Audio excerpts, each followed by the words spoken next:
চল কোথায় ঘুরে আসি। সত্যি? চল ইয়েতে যাই, চারুকলা যাই। ওখানে ওই স্বপন শিশির ওরা নাকি এখন টিচার হয়েছে। চল যাই, আড্ডা মেরে আসি।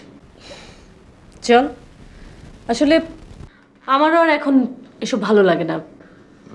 অপু ভাইকে কালকে ফোন করে বলে দিয়েছি আমি আর ব্যবসা চালাতে পারবো না। ইনফ্যাক্ট ওখানে আর কোনো সমস্যাও নেই, শায়ের জয়েন করলে সব ঠিকঠাক মতো চলবে।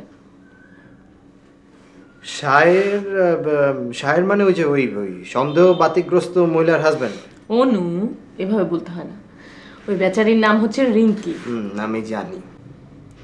ও আমার অফিসে এসেছিল, ক্ষমা চেয়ে গেছে। শুনলাম মাঝখানে নাকি 25-30টা ঘুমের ট্যাবলেট খেয়েছিল। বলিস কি? তারপর? তারপর আর কি, বেঁচে গিয়ে বোধোদয় হয়েছে জীবন অনেক বড়। এই যে এই যে এই যে এইটা একটা দামি কথা। জীবনটা অনেক বড়, একদম সত্যি কথা। এই মানুষই রয়েছে সেই মানুষ, বুঝলি তিথি? জীবনটা খুব সুন্দর। চল যাই, চল চল।